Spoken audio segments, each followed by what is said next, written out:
Kembali di Landstalk, Ibu Uni, apa yang bisa dilakukan oleh seorang guru ketika memang untuk melakukan tindakan fisik adalah opsi terakhir gitu ya?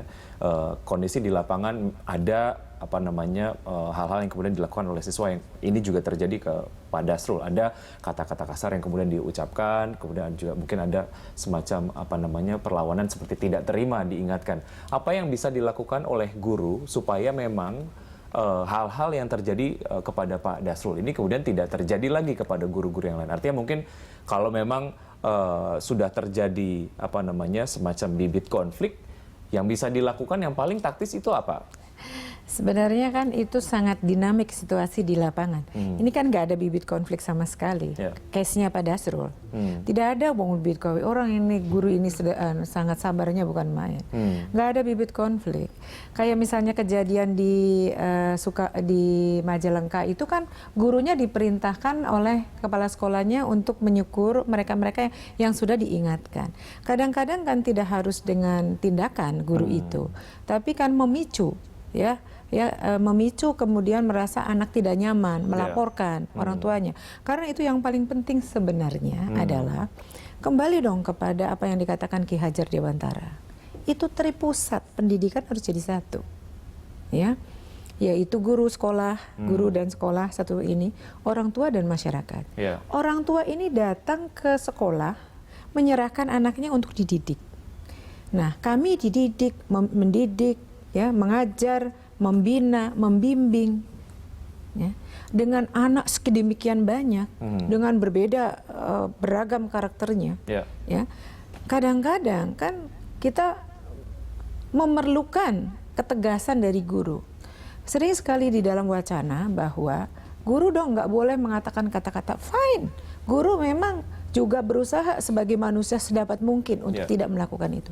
Tapi kalau ada case yang mbok tolong, hormati. Kami ini merasa begini, Mas, bahwa terjadi pelecehan dan penghinaan terhadap profesi guru dan martabat guru. Yang rugi ini bangsa. Pelecehan dan kalau sudah guru kemudian mengatakan saya masa bodoh, saya hanya ngajar sesuai kurikulum, bangsa ini sungguh rugi. Karena ada nilai pendidikan yang kemudian juga ada di profesi guru, bukan hanya mengajar saja. Bukan hanya Bu Uni, mengajar. kalau kita kemudian bandingkan dengan sistem pendidikan di luar negeri lah ya, aktivitas fisik ketika mengingatkan tindakan indisipliner yang dilakukan oleh siswa ini betul-betul zero, sepengetahuan saya gitu ya. Apakah kita mengarah ke sana? Mungkin atau tidak kita mengarah ke sana? Terima kasih, ini pertanyaan yang bagus. Ada yang disebut dengan Asian culture, ya kan? Mau mana yang dirujuk? Kalau di Finland, di Swedia, saya pernah juga 2 bulan di sana, karena mereka sangat tinggi hak-hak ajasinya, itu free, tapi dengan segala kondisi yang sangat totally berbeda dengan Indonesia. Apa yang membuat beda? Bedanya, gurunya itu gajinya sangat tinggi, kondisi lingkungan kerjanya sangat bagus, anak-anaknya juga, kelasnya hanya sekitar 15-20 orang, ya kan? Semua dididik dengan pelatihan yang terus-menerus. Dibandingkan Indonesia nggak bisa. Contoh, saya juga sering masuk ke sekolah-sekolah di Korea. Korea itu lebih, mereka masuk dari jam 8 sampai jam 20 malam. 8 pagi sampai jam 20 malam. Mereka itu tetap sangat lebih keras. Anak yang terlambat kaki begini masih terjadi di Korea. Dan berbagai disiplin lain. Anak itu sampai kalau sudah malam itu sampai jutek-jutek wajahnya itu. Makanya kalau tidur gurunya tidak boleh ini.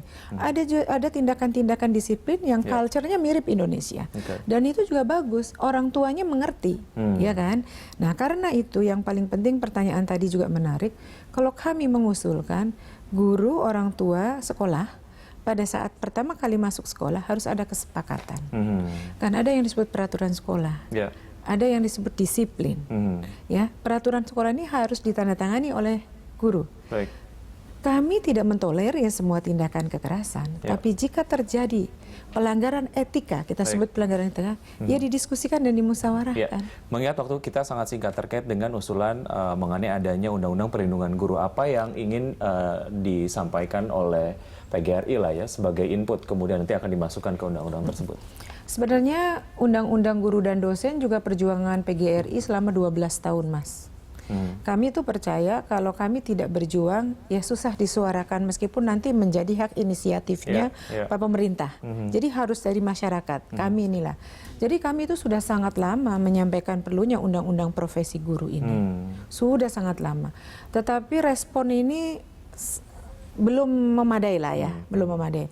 Dengan adanya peristiwa-peristiwa yang ini seperti gunung es, PGRI itu punya data ratusan, Mas. Ratusan guru-guru yang dikriminalis, ya apalah namanya, kekerasan ataupun terjerat kasus hukum karena mencoba mendisiplinkan murid. Iya, kadang tidak harus mendisiplinkan murid, ya. Terus yang kita ingin sampaikan adalah bahwa PP 74 maupun Undang-Undang Guru dan Dosen itu belum secara operasional menjelaskan apa saja yang melindungi. Guru berhak untuk dilindungi, dilindungi profesi, dilindungi hukum, dilindungi dari keamanan kerja dan keselamatan Perlu kerja. ada kebijakan lanjutan supaya memang nanti ketika prakteknya jelas gitu ya. Betul. Baik, Bu Uni, terima kasih sudah hadir, waktunya terbatas. Tetap semangat untuk menjadi pelita bagi anak-anak Indonesia, tetap semangat untuk guru-guru di Indonesia. Boleh satu kata bilang kepada guru? Kepada guru-guru di seluruh Indonesia yang Ibu cintai, tetap semangat mengabdi.